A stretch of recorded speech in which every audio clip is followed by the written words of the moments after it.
Oi, eu sou a Tati Bernardi, escritora, roteirista e colunista da Folha. E esta é a 7ª temporada do esperadíssimo podcast Meu Inconsciente Coletivo.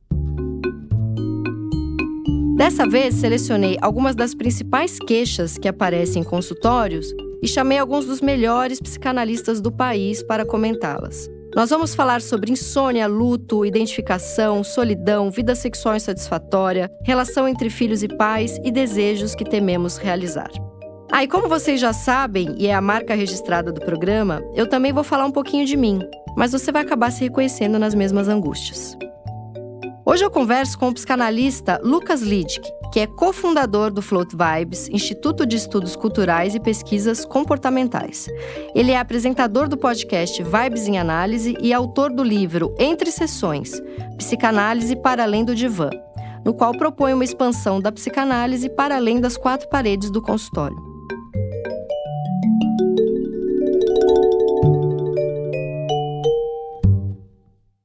Lucas, na nossa sessão de terapia de hoje, eu como uma analisanda selvagem, quero trazer o assunto da repetição, que eu acho que eu sou uma compulsiva por repetições, caio muito sempre nos mesmos erros, muito e sempre já mostra uma tendência ao exagero da repetição. E imagino que esse seja um tema que aparece bastante nos consultórios. Queria começar de uma forma bem teórica, assim, a gente falar um pouco sobre como que aparece, eu já vou linkar aqui a repetição com pulsão de morte, que eu acho que tem tudo a ver, né? E eu queria que você contasse um pouco pra gente como é que surge, porque das minhas lembranças dos meus estudos, Freud estava felizinho ali no princípio do prazer, né? Achando que todo mundo fazia de tudo para evitar dor e sofrimento. E aí ele começa a atender soldados que vinham da guerra, eu acho, e percebe que tem ali uma repetição, uma necessidade de voltar para a cena traumática, e aí nasce o além do princípio do prazer, que, se eu não me engano, é o que faz depois ele chegar na pulsão de morte. E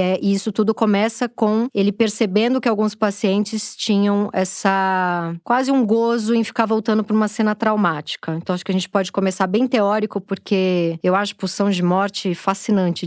Acho que quando eu tô em grupo de estudo e chega na pulsão de morte, eu falo, agora vai. Agora chegamos aqui. Ou não, né? Ou não vai a lugar nenhum. Ou é apenas uma eterna repetição em tentar entender a pulsão de morte e não conseguir 100%.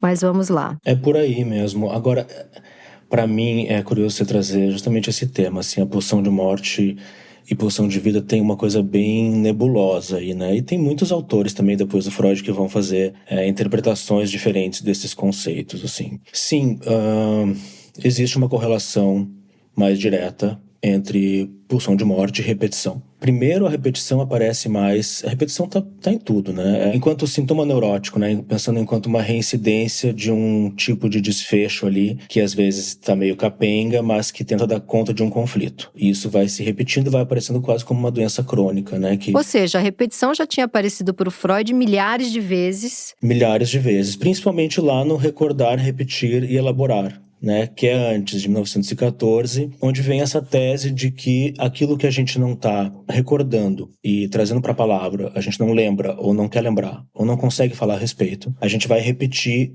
numa atuação, né, como uma espécie de paródia de si mesmo. Aquilo vai dar um jeito de aparecer. Eu vou fazer com meu marido uma cena que eu vivi com meu pai aos 6 anos de idade, por exemplo. Eu vou fazer no trabalho uma cena que eu vivi com uma professora aos 8 anos de idade, por exemplo. Então, essa é a hipótese mais simples, né, que é a gente vai repetir algo que a gente teve antes. Sim, a neurose do adulto repete uma neurose infantil. Então, tive um pai abusivo, vou buscar um marido abusivo, né? Ou tinha uma mãe que fazia tudo por mim, me mimava, então vou buscar uma esposa que vai também fazer tudo por mim. Mas não necessariamente, né? Eu acho que, assim, a gente pode, inclusive, pensar que esse desdobramento vai ser pelo seu inverso, pelo seu oposto também, que é eu quero exatamente o que eu não tive. Só que ainda assim, a questão aí é a gente reconhecer que a gente está preso, fixado a um ponto referencial original. Ou seja, eu quero aquilo que eu não tive, eu tô preso a uma falta de uma ferida lá do passado. Então, de certa forma, eu tô repetindo, porque eu vou estar sempre procurando uma coisa que eu não tive no passado. Dá para considerar como uma repetição também. Eu penso que mais assim, a repetição vai entrar, talvez numa estratégia que a gente não tem muita opção. né? Não tem muita escolha. A gente está buscando alguma coisa, ótimo, a gente vai continuar buscando. Mas quando a gente começa a pensar nessa repetição como um pedido, que é até a palavra petição, né? É um pedido que se atualiza. Tem alguma coisa no nosso psiquismo que está pedindo algum tipo de solução. Algo para ser respondido, para ser superado, para ser resolvido, talvez ressignificado. E o problema é quando a gente só encontra uma saída, né? Eu acho que aí quando você falou de pulsão de morte, é isso, a única saída que temos é a morte, é o único desfecho final. Então, quando a gente tem só uma única saída, um único caminho, uma única alternativa, e a gente está preso naquela dinâmica, ou naquela pessoa, ou naquele elemento, naquela forma, e começa a se tornar repetitivo, isso vai nos causar algum tipo de padecimento, assim, né? Algum sofrimento. Mas ainda assim, se está repetindo é porque está funcionando, né?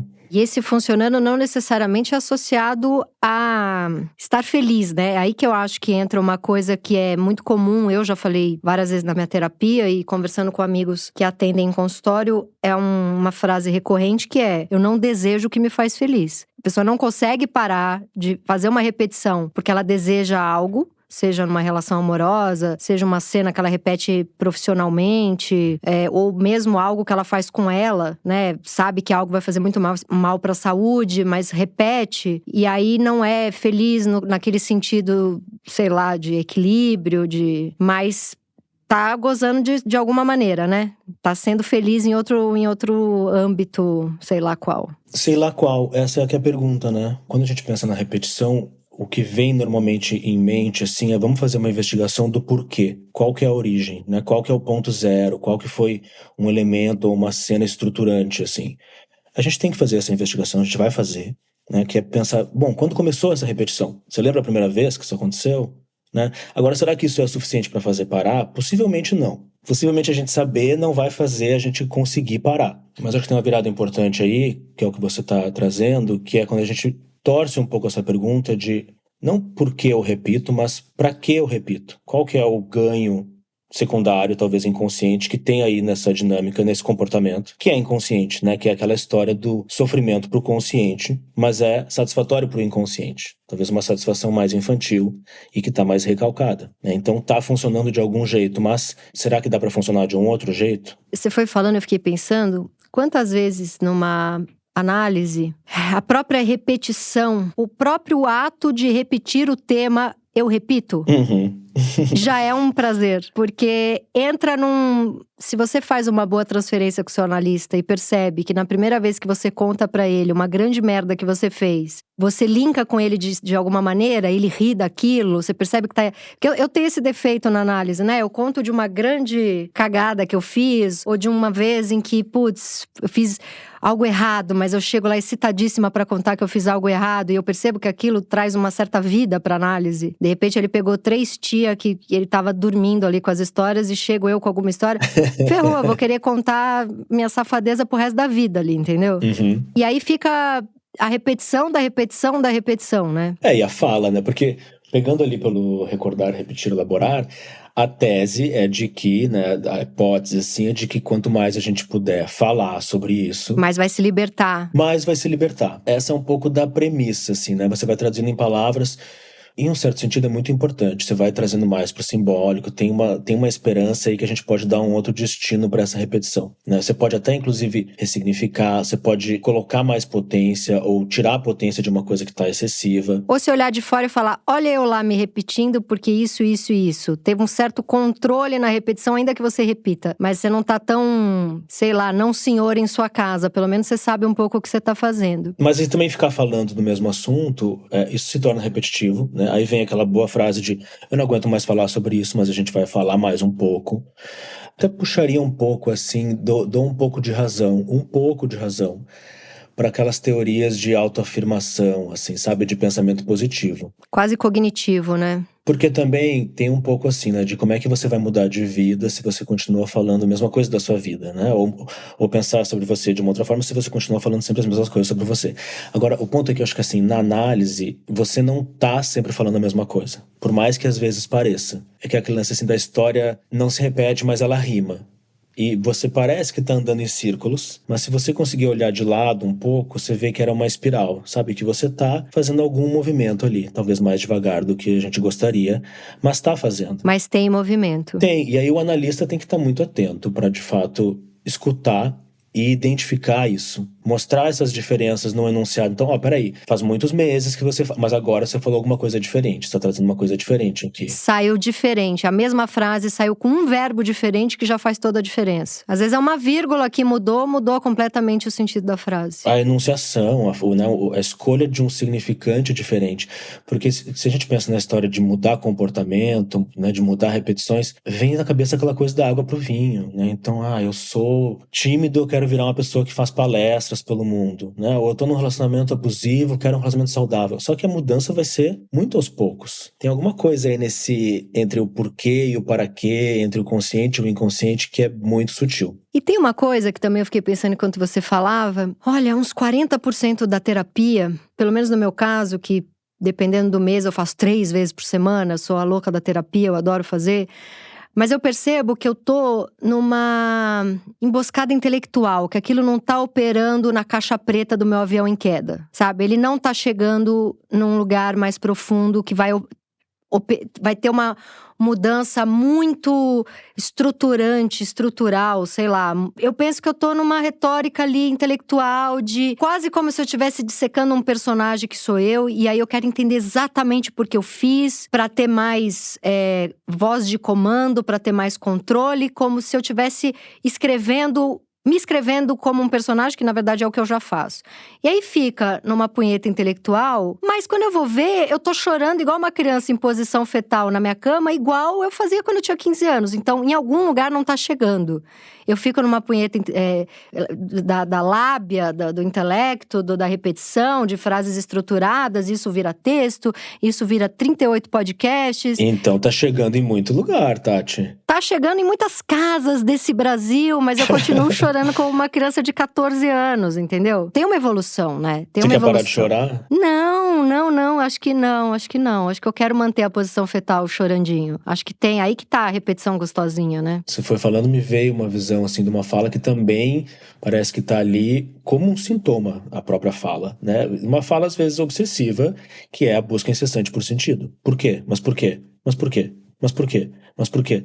Assim, essa é o interminável de uma busca infernal que vai ter que saber fazer um corte, né? Porque aí é realmente sobre lidar com a castração de que você... Não vai ter todas as respostas. Não vai ter. Não é onisciente, não vai ter o controle também, não vai ter o entendimento nem o controle dos seus sentimentos e dos seus comportamentos. Isso é muito difícil, porque a minha filha tem 5 anos e às vezes eu olho pra ela, perigoso isso que eu vou falar, porque é bem vendo o filho como um falo, né? Um falo, isso é bem perigoso de fazer. Mas assim, às vezes eu olho pra ela e eu penso, cara, meu cérebro pulou pra fora e tá conversando comigo. Porque a criança de 5 anos, ela fica o dia inteiro, por quê? Porque eu quero saber, por quê? Eu sofro muito quando eu tenho que falar pra ela, não faço a menor ideia. Ou respostas horríveis, tipo, porque a vida é assim, porque é da vida, porque é assim que funciona, né? E aí assumiu uma castração, que outro dia ela falou, e morre vai pra onde? O que acontece? E não sei o quê, nananã, e morre vai pra onde? Morre vai pra onde? Eu falei, minha filha, eu acredito que nossa alma vai pra algum lugar e depois a gente reencarna. Porque eu acredito nisso, é a da minha história, né? Eu não acredito porque alguém me provou. A gente não tem a menor ideia do que acontece. E você ter que falar pro seu filho que te acha a Mulher Maravilha, que você não sabe alguma coisa, é uma castração. E eu percebo que é sofrido fazer isso pra ela, igual é sofrido fazer comigo. Porque eu me perturbo antes de dormir. Por que eu fiz isso? Por que eu falei isso? O que quer dizer isso? Pra onde eu vou com isso? Ser castrada é tão doloroso para uma obsessiva /histérica, que às vezes pra calar esse cérebro, muitas vezes eu faço uso de alguma tarja preta pra dormir, porque eu acho que a tarja preta entra muitas vezes na vida das pessoas porque elas não conseguem se parar, elas não conseguem se responder, eu não sei eu não dou conta de tudo que eu sinto e eu não dou conta de responder todas as minhas caixinhas de pergunta. Não dou conta. E aí, dorme. Na dificuldade de assumir que a gente não controla direito o que sente e o que pensa, muita gente que é obsessivo por controle se desliga com uma tarja preta, que é o que às vezes eu faço, porque eu não tô suportando a quantidade de pergunta que eu me faço, né? Lucas me olhando com cara de essa aí deve dar um trabalho pro analista dela, que benza a Deus. E vamos de pulsão de morte aí, né? É porque usa se desliga, né? Se desliga é bem uma pulsão de morte, né? Exato. Essas voltas aí, Tati, são interessantes, né? Essa conversa entre você e a sua filha. Que ela não vai acabar. Né? Uma conversa, e aí vão morrer pessoas, vocês vão falar de novo sobre morte, e vão dando esses contornos, e vão dando voltas e voltas, tentando buscar sentido, explicação. E aí são essas voltas, né? O tal do contorno simbólico, ou imaginário, né? E tem que fazer falar mesmo. Ah, você acha isso mesmo? Qual que é a fantasia, né? Qual que é a outra?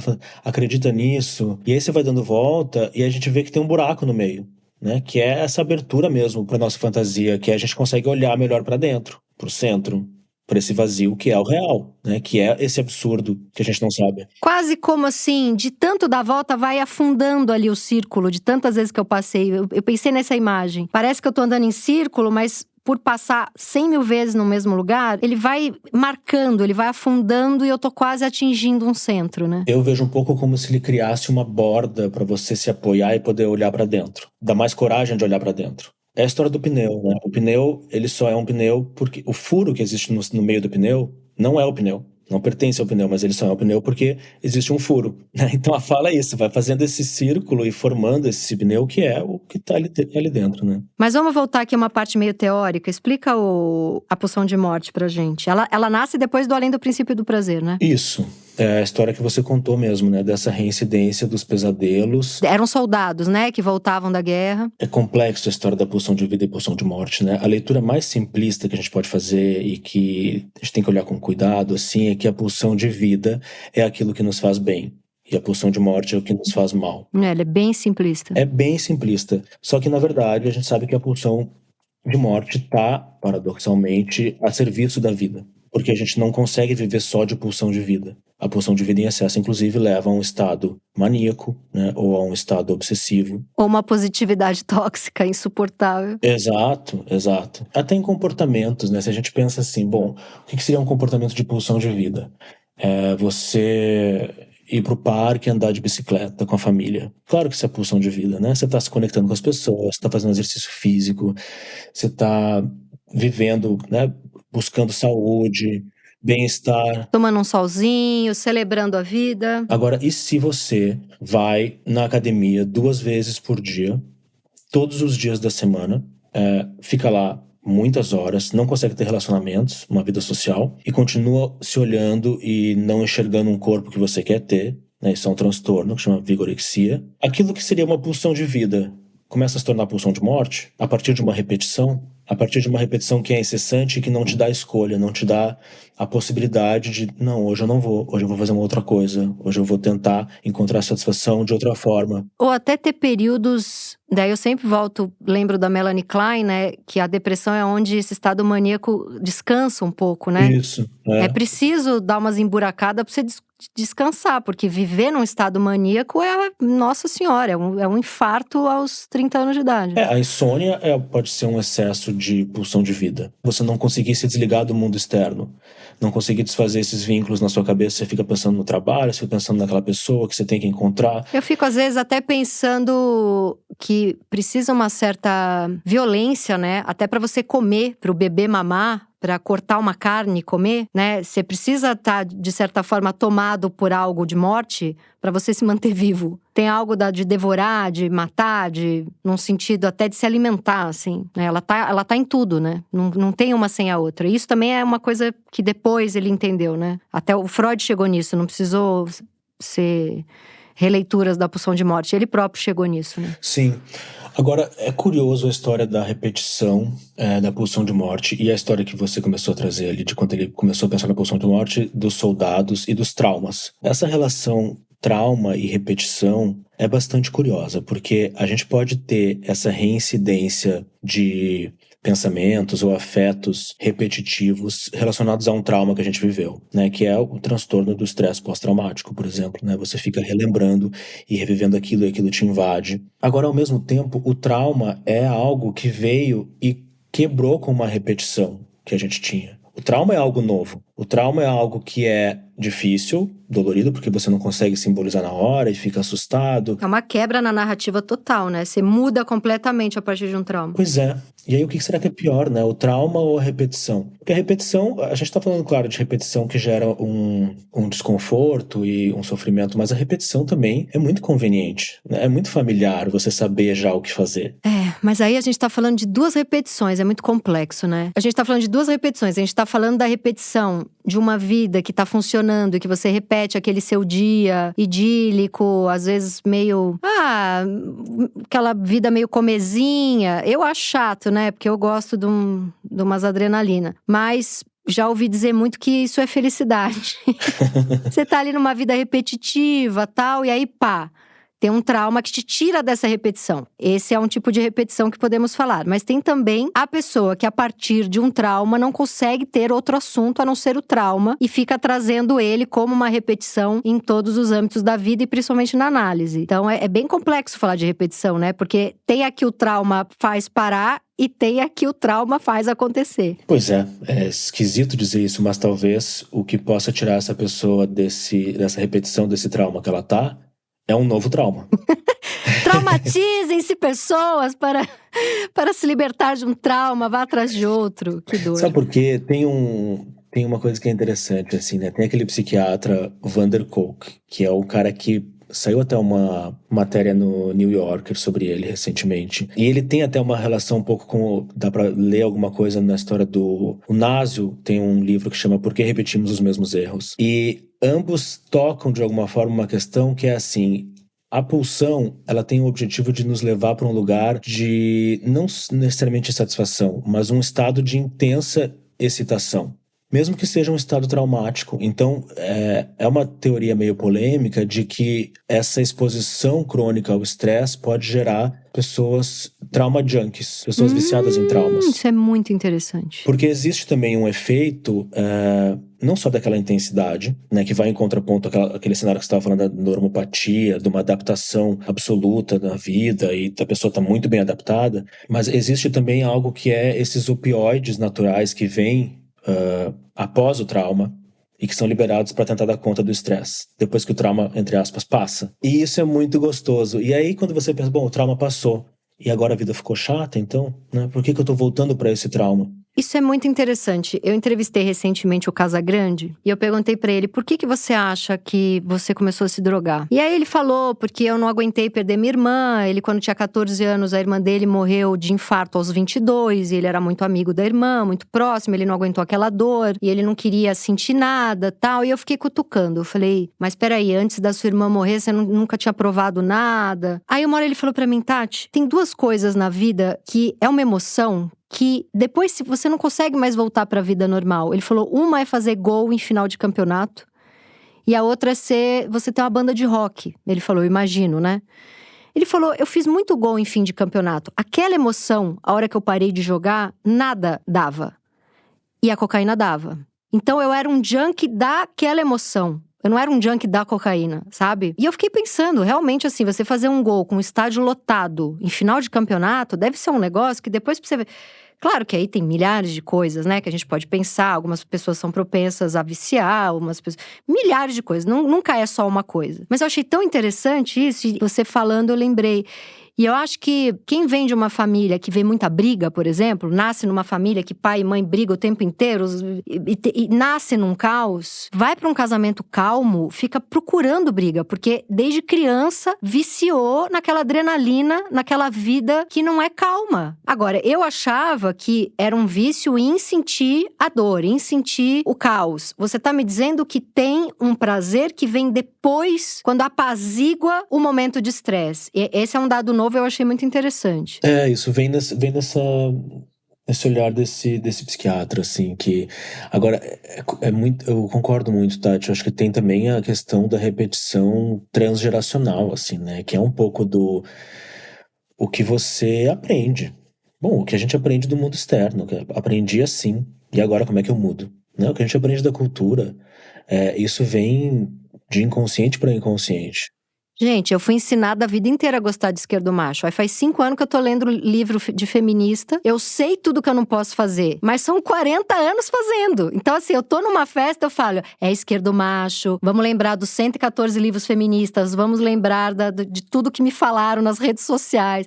Mas quando eu vou ver, eu já tô tipo, pelo amor de Deus, cadê o telefone desse esquerdomacho? Porque 30 anos gostando de boy lixo, entendeu? Tem uma repetição também que é um cérebro ensinado, né? Tem isso também. Muito difícil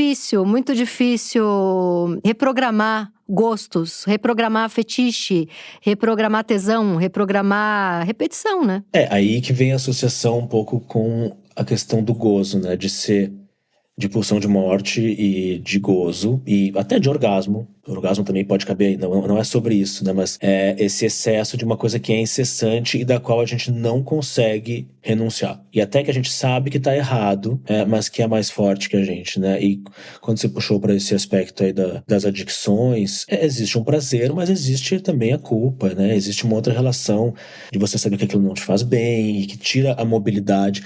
E aí é curioso, assim, né? Tem uma ideia de que a gente tem que conseguir ser subversivo com as nossas repetições. E aí a subversão não é a subversão cultural, social. Também é bom a gente ser subversivo nesse sentido. Mas é com esse estado operante. Com o nosso estado operante, exato. Então, se pro sujeito que todo domingo acorda de ressaca porque saiu, bebeu, usou um monte de coisa e tá destruído e tá se sentindo mal, e segunda-feira vai ser. E toda semana repete. O subversivo para ele é conseguir escolher não sair, não usar nada. O subversivo para um viciado em ser junk é ser careta, né? É um subversivo careta. Acordar no domingo e pensar, e agora o que eu faço? Né? Acordar cedo, olhar para uma bicicleta e pensar, bom, eu vou andar de bicicleta, será que eu sei andar de bicicleta? Então tem alguma coisa, e por isso que eu digo que também a repetição é de alguma forma conveniente, porque a gente sabe o caminho. A gente reclama que a repetição nos impede de ter liberdade de escolha, mas liberdade de escolha também nos entrega uma responsabilidade de ter que lidar com as consequências da nossa escolha. É mais fácil falar, não fui eu, é algo em mim que tá fazendo isso. É o meu vício, é o meu trauma de infância, é a droga. A droga é mais forte que eu. Sou compulsivo por sexo, sou compulsivo por traição, sou workaholic, não sou eu. Ou é a cultura, é o neoliberalismo, é a minha família.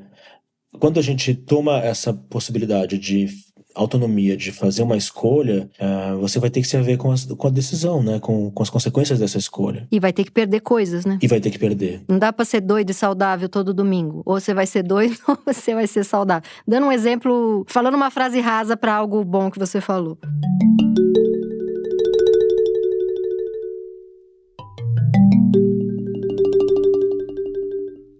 Agora, tem muito isso no seu consultório? Muita gente que sofre porque volta nos mesmos erros? Isso é bem comum?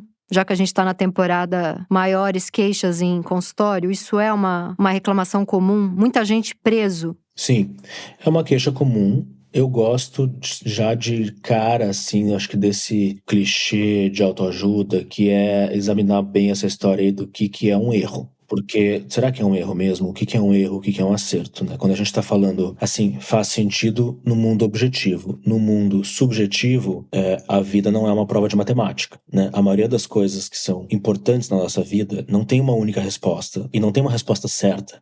Então, a gente tem que cuidar quando fala de erro e acerto, é a história do cálculo de gozo, né? Exatamente como você estava falando, não vai dar para ganhar em tudo, mas você escolheu, você fez, você faz, você continua fazendo. E nesse cálculo, a gente ganha ali e perde lá. Não vai ter esse gabarito, né, da vida. Vai gabaritar em tudo. Não tem manual de instruções. E por isso que essa investigação, por isso que a natureza inconsciente do desejo é tão interessante. Porque a gente pode até dizer que o que a gente quer é isso, né? Ou a gente pode dizer que a gente pode se sentir culpado de estar tomando uma decisão errada.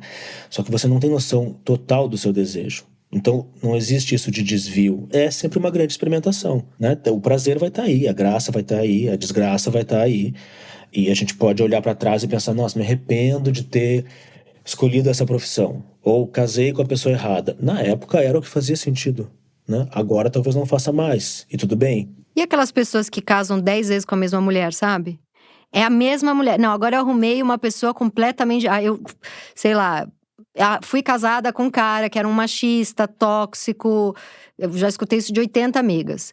Era um cara ele tinha um trauma lá com o pai dele, ele fazia tal e tal coisa comigo. Aí ela vai pra terapia, descobre que o cara é igual o pai dela, que era igual o avô dela. Aí ela fala, nossa, 10 anos de terapia, me livrei disso. Arruma um namorado, todo mundo, ufa, isso é completamente diferente. Casa com o cara, dá alguns meses, o cara começa a se comportar igual ao ex-namorado, que era igual o pai dela, que era igual o avô. É um inferno isso, né? E isso acontece muito, eu vejo muita gente com essa repetição eterna. Aí as pessoas falam, mas peraí, um tinha 2 metros de altura, era moreno, agora você tá namorando um loiro baixinho, depois você casou com um japonês. Ela não tem um gosto padrão. Não, mas eles tinham os 3 o mesmo comportamento e fazem ela se sentir exatamente igual. Que repete uma cena traumática da infância. Então, aí talvez possa pensar numa dificuldade de ocupar um outro lugar. Porque isso é interessante que você fala, assim, me veio também a crítica que a gente tem dos outros, né? O outro repete esse comportamento sem parar e eu não aguento mais isso, e por que eu tô com essa pessoa? Só que tá uma coisa meio Clarice Lispector, eu acho, né? Não sei.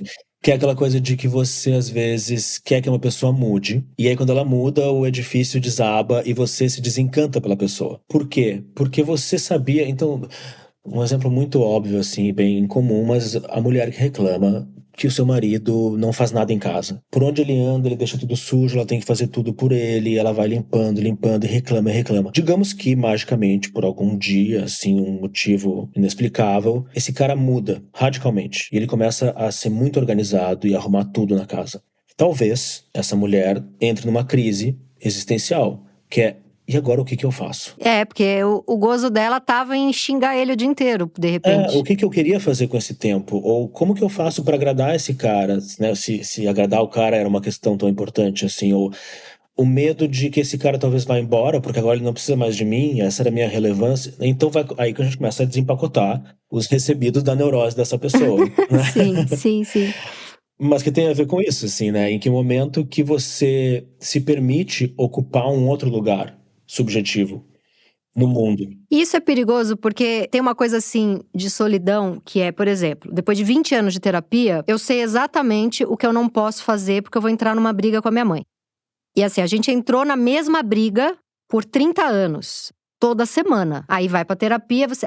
é isso aqui, esse gatilho dela que eu não posso apertar. E quando ela vir apertar esse meu gatilho, eu também não posso comprar, porque vai dar briga. Aí você se retira. E aí, muitas vezes, você não tá se retirando da briga, você está se retirando da relação com a sua mãe. Porque é uma relação que foi montada nesse lugar da provocação. Então, muitas vezes, é uma escolha solitária. Muita gente, quando entende aonde briga com a mãe e para de brigar, para de se relacionar com a mãe. E aí é uma escolha difícil, né? Porque muitas vezes é melhor brigar com a mãe todo dia do que não ter mãe. Aí tem que fazer esse aí que você falou, que é o… Como é que é? Do gozo? É o… O cálculo. O cálculo do gozo. Você prefere não ter mãe ou você prefere ter uma mãe com quem você briga todo dia? Tem isso também, né? Que tem repetições que mantêm famílias unidas, né? Mantém o vínculo. Que seja de ódio, não é indiferença, né? O ódio não deixa de ser esse amódio aí que tá tudo junto. Agora, para não desfazer o vínculo absolutamente, talvez tenha que conseguir ir construindo alguma outra coisa, né? Outra coisa no lugar, né? Porque é isso, você diz, né? Beleza, eu já tenho consciência do gatilho, eu já sei por onde que vai, mas parece irresistível. E aí que eu sinto que tem umas mini brechas, sabe? Tem alguma coisinha quando você antevê, quando você percebe um pouco antes e vê se tem uma outra saída. Mas para isso tem que criar um repertório também, né? Tem que ter um simbólico novo, tem que ter uma criação de novas formas de responder à provocação do outro, né? Ao mundo externo, ou mesmo às nossas, que é: vamos encontrar outras saídas, né? Vamos tentar ser mais… Aquela ideia de ser menos monogâmico com as nossas neuroses. Que mais tem de sujeira aí? Vamos… né? Experimentar outras dinâmicas libidinais, né? Nas relações. Mas é muito devagar. Porque assim, na hora que você reage de um jeito diferente, você muda um pouquinho, o outro vai ter que mudar também. ele não vai conseguir responder no mesmo lugar.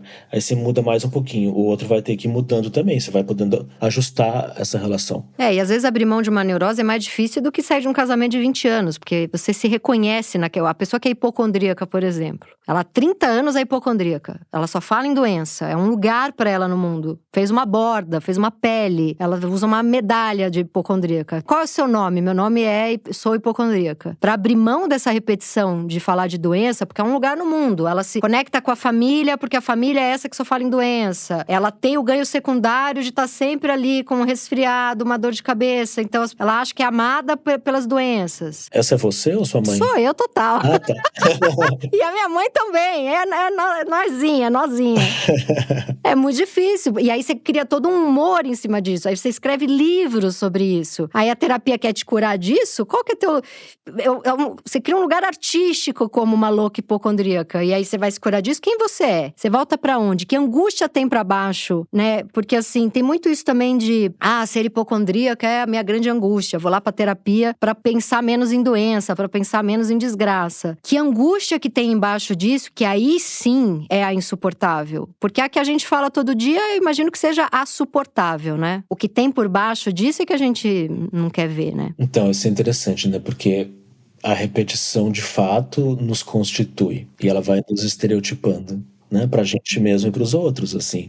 Então tem uma equivalência aí da repetição com uma formação do ego, que é esse imaginário a respeito de si mesmo, né? E que é tão consistente, assim. E nos organiza, isso é muito bom, mas também nos limita, né? Cria uma estrutura em termos identitários, assim. Eu estou, até que eu viro, né? Até que eu sou. Então eu sou aquilo que eu repito. Repito, logo sou. O Kierkegaard tem um ensaio que chama A Repetição. Não sei se você conhece. E ele fala desse devir sujeito, que é um tornar-se o que se é. E que a repetição ele diz que não pertence ao passado. A recordação é do passado, mas a repetição pertence ao futuro. É uma recordação para frente. Você foi falando, eu tenho uma amiga, ela tem 1,75 m, ela é linda, linda, linda. Ela é inteligente, ela é divertida. Aos 20, ela hoje em dia tem a minha idade, 44. Aos 23, ela levou um pé na bunda. E por todos os dias da vida dela, ela acorda e fala: eu sou uma mulher que nenhum homem quer. Ela está solteira desde esse pé na bunda que ela levou aos 23 anos de idade. Uma mulher engraçada, interessante, linda. Chega em qualquer lugar, todo mundo olha, aquela presença. E assim, ela tá aprisionada. E ali eu nem sei que gozo que tem ali, né? Literalmente, de toda… Porque assim, o que eu fiz com a minha neurose? Um monte de livro, um monte de filme, dinheiro, viagem. Tô parecendo tio Patinhas. Mulheres. O que ela fez com o fato dela ter sido largada? Sofreu todos os dias da vida dela. Eu tenho minhas teorias de que ela era casadíssima com a mãe e que agora que a mãe infelizmente faleceu, ela vai mudar um pouco a repetição dela, porque era uma desculpa pra continuar casada com a família. E que agora infelizmente ela vai ter que sair disso. Ou felizmente, né? Mas assim, você fica um escravo dessa repetição, né? É uma loucura você dar um nome pro teu futuro, é isso que você tá falando. Sim. É engraçado que às vezes a gente tem até medo ou vergonha de mudar, né? Vira meio que uma personalidade já, assim. Você já tá ali… Pô, os meus amigos estão há 20 anos me aconselhando nesse lugar, vou mudar, vou perder os amigos, é um pouco isso, né? Quem sou eu para além disso? Os outros vão pensar assim, bom, mas essa pessoa nem é assim, ela tá fingindo, não é a Tati que eu conheço, né? Ué, viajou tranquila? Cadê minha amiga que passava mal em avião? Aí você responde, eu não tô fingindo, eu mudei. Ai, que difícil. Tem uma outra coisa que eu penso também, que eu falo também muito na minha terapia, que é assim: repete bastante, elabora bastante, traz bastante pra palavra, que uma hora cura, né? É o que eu faço há 20 anos, né? Eu escrevo em primeira pessoa, tô falando de mim ali, tô pondo na palavra o máximo possível. E eu não sinto que eu tô curando nada, até porque eu acho que eu tô presa em pôr na palavra. Eu acho que eu dei uma volta na Matrix aí, com a cura pela fala, cura pela escrita. Porque de tanto escrever e falar, eu acabei presa Entendeu? Na verdade, é exatamente tudo que a gente tá falando. Tenho uma angústia, vou falar e escrever sobre ela, logo estarei livre. Mas peraí, comecei a ganhar dinheiro com a minha angústia. Então eu vou falar e vou escrever sobre ela e não quero me livrar dela, porque é o meu lugar no mundo. Como sair disso? Aí agora é bem específico, né? Eu criei esse personagem de várias coisas, que é bem cansativo pra mim. Eu gostaria de viajar melhor. Por que eu tenho que ser a pessoa que não consegue entrar num avião? Tá, escrevi um livro que virou filme, que vendeu pra caceta e tal, mas as pessoas me encontram no aeroporto, elas já começam, vai passar mal, eu li seu livro. E eu falo, ai, que prisão esse negócio, porque já era pra eu estar melhor, eu tô há 20 anos falando do meu medo de viajar. Só que será que eu não tô aprisionada por esse personagem? A pessoa jurídica tá... Escrevi tanto que tô presa em vez de ser a cura pela palavra, entendeu? Virou uma marca pessoal, né? Como sai disso? Marketing pessoal. Marketing. Né? A minha neurose virou... Eu dou... Meu cartão tá escrito as minhas neuroses. Porque é muito sobre isso, né? Você falou, a gente estava falando daquele desenho, do furo, assim, você falou que vai fazendo uma marca. A marca se cria assim, né? No marketing. É a partir da repetição. Repete, cria uma marca. Eu pensei na Sadia carimbando naquele pedaço de salame. Tem consistência, Tati. No marketing, na publicidade, consistência é ótimo, né? O povo adora essa palavra, porque a marca ela fala sempre uma coisa mais ou menos parecida. Pra gente aqui, isso é perigosíssimo, porque a consistência é imaginária e tá te deixando preso num imaginário sobre si mesmo, de que você não pode mudar, ou não deve mudar, ou não consegue mudar, ou o que as pessoas vão falar, eu preciso fazer uma coisa e falar também, preciso ser coerente. Tudo isso é muito imaginário, e tudo isso nos prende no jogo do espelho, do que a gente acha que o outro vê da gente. E de fato, você recebe esse retorno, né? As pessoas falando, olha, lá vai a fóbica do avião, mas... Você sabe que você não é só isso. Uhum. Né? Sim, acho que sim. Não, sei. Eu fiquei pensando nessas pessoas que transformam, tá muito na moda. Eu acho isso tão interessante. Então, assim, eu tenho um amigo, um conhecido, que era ator, não fez muito sucesso como ator. E aí, lá pros 40 anos, ele começou a ter fibromialgia. E aí, ele tava desempregado há muito tempo. E aí ele, bom, então o que eu vou fazer da minha vida? Eu vou ser o influencer da fibromialgia. Então ele virou o cara que fica o dia inteiro fazendo TikTok, Instagram e YouTube sobre fibromialgia, sobre dor crônica. E aí ele passa o dia, ele virou a dor. A profissão dele é ter uma dor. Esse cara... Ele nunca vai poder curar a fibromialgia dele, senão ele não paga a luz da casa dele. Isso é uma loucura. E isso é muito dos nossos tempos, né? Porque quando não tinha rede social, a pessoa não conseguia profissionalizar a própria dor.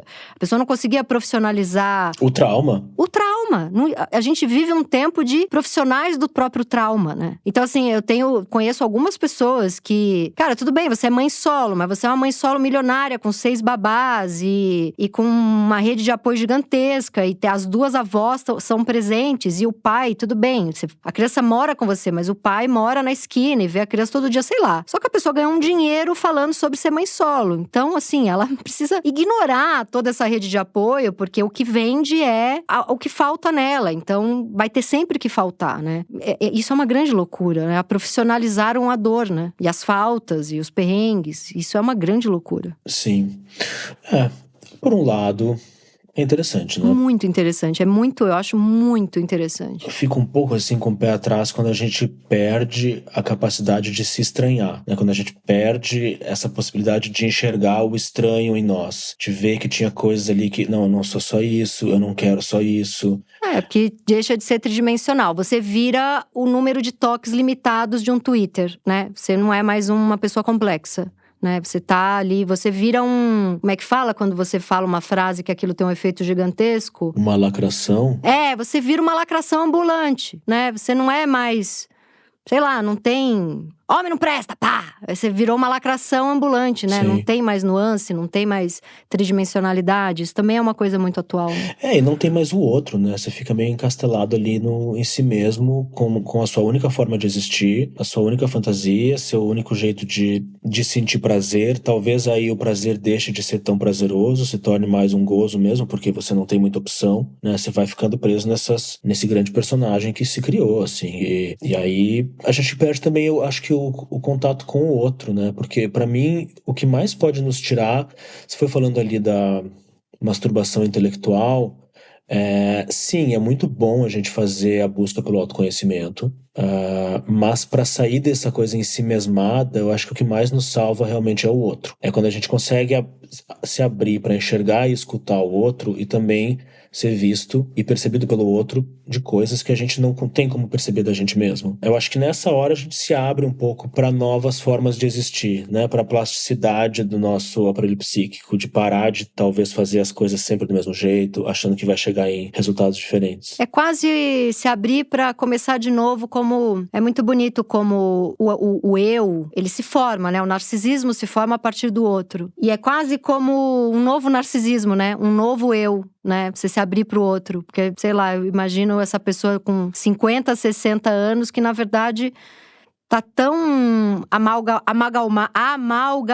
ensimesmado como uma criança ali com a mãe, né? Não tem o outro operando ali, um terceiro, alguma coisa assim. Ou essa porosidade, né? Ser mais permeável, assim. Eu fico pensando nessa figura da dor crônica, nessa figura da fibromialgia, o pavor que ele deve ter de parar de sentir dor, né? Esse é um lugar no mundo pra ele. Agora, uma pergunta que eu quero te fazer é assim. A pessoa tá ali na repetição. O que é mais fácil tirá-la desse lugar? Conscientemente ela entender, pelo intelecto, por 1000 sessões de terapia, que aquilo vai acabar com ela? Ou isso deixar de ser um lugar de gozo pra ela em um lugar inconsciente que ela nem sabe o que aconteceu. Ela só rompeu com aquela repetição e nem se deu conta conscientemente, pela razão dela, o que operou ali. Pela tua experiência em consultório, é algo de uma repetição intelectual, da razão, do consciente? Ou, cara, não consegui fazer, na hora me deu um mal-estar, alguma coisa do meu corpo não quis, não fui eu que não fiz, foi algo em mim, sabe? O que você acha que é mais fácil pra parar uma repetição? Bom, você já respondeu aí, né? É o segundo, né? Eu já fui respondendo e gostando mais do segundo. Foi, você respondeu muito bem. Claro que é o primeiro também. Eu acho que tomar consciência é o primeiro passo, porque a gente pode ter repetições inconscientes que nem você tá percebendo. Aí talvez alguém aponte, né, e fale, você vai negar. E aí na análise você pode perceber, não, realmente, aqui tem alguma coisa. Aí você vai investigando, vai investigando. Você pode ter a intenção de querer mudar, mas não consegue, né? Aquilo que a gente estava falando de que fica meio irresistível. Ou você tem medo das consequências de você mudar e não saber muito bem o que fazer, porque é algo muito novo. Pode ser inclusive traumático você fazer de uma forma tão diferente, radical. Ou aí você vai ter que experimentar, criar, né? Construir, até em análise dá para construir um pouco, assim, esses outros cenários. Mas e se fizesse aquilo? E se fizesse diferente dessa forma? O que será que aconteceria? E você vai explorando um pouco.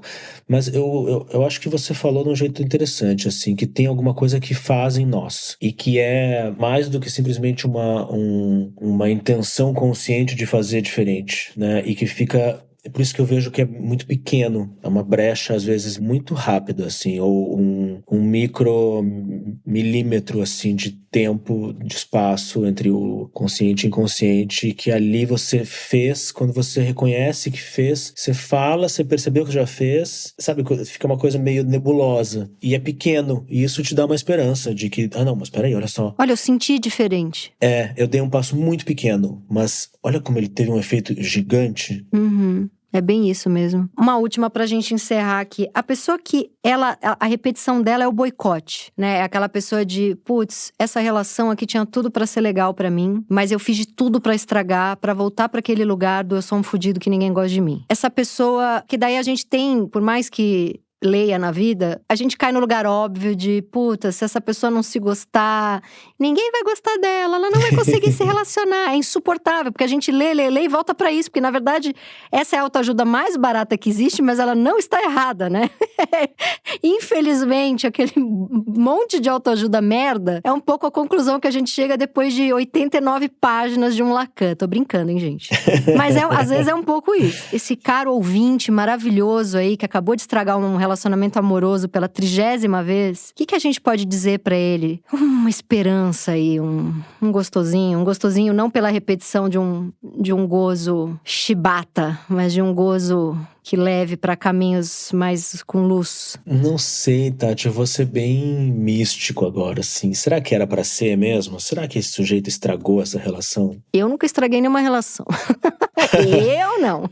E já estragaram relações em que você tava? Não, eu estraguei todas, mas eu não sei pra onde eu volto. Eu só acho também que se eu estraguei, estragado estava, eu só acelerei. Será que essa pessoa tá realmente disponível, aberta a fazer essa relação acontecer? Aí que tá, mas aí não é o boicote? Mas será que ela quer, então? Por que ela quer? Porque tem que querer? Porque falaram que ela tem que querer? Talvez tenha um conflito nesse querer e desejar. Quem não consegue ficar numa relação, às vezes é porque não quer.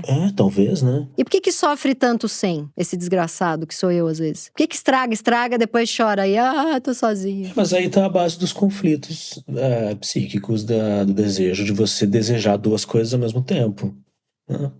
Você quer e não quer, ou você deseja duas pessoas. Alguma coisa a gente vai perder. Essa atmosfera de esperança. Com essa atmosfera de vai dar tudo certo. Mas é isso, né? É muito complexo mesmo. Eu lembro, tem um curso do SEDES que chama Conflito e Sintoma. E eu nunca tinha estudado psicanálise. Foi a primeira vez que eu fui estudar psicanálise. Aí eu lembro que vários amigos, eu falei, eu quero começar a estudar psicanálise. Começa pelo Conflito e Sintoma do SEDES. Mas por que esse nome? Você vai entender. É porque é tudo é o conflito e sintoma. É isso, né? Quero e não quero, sintoma. Quero e não quero muito, consigo, não quero mais, quero outra coisa. E a vida é o conflito e o sintoma. Bem gostosinho, numa grande repetição. Não, mas vamos fazendo diferente, vamos achando outras estratégias. Sim, aí. Façam muita terapia. Mesmo que 70% fique na punheta intelectual, você vai avançar uns 30% e vai ser maravilhoso. Lucas, muito, muito obrigada pela conversa, adorei. Brigadíssima. Obrigado a você pelo convite, foi um prazer. Este foi o Meu Inconsciente Coletivo, o podcast para onde a sua neurose sempre vai querer voltar. Eu sou a Tati Bernardi e a edição de som é da Zamunda Studio. Os episódios do Meu Inconsciente Coletivo são publicados toda sexta-feira de manhã nos principais agregadores de podcast. Escute o seu inconsciente e siga a gente para não perder nenhum programa. Até a semana que vem!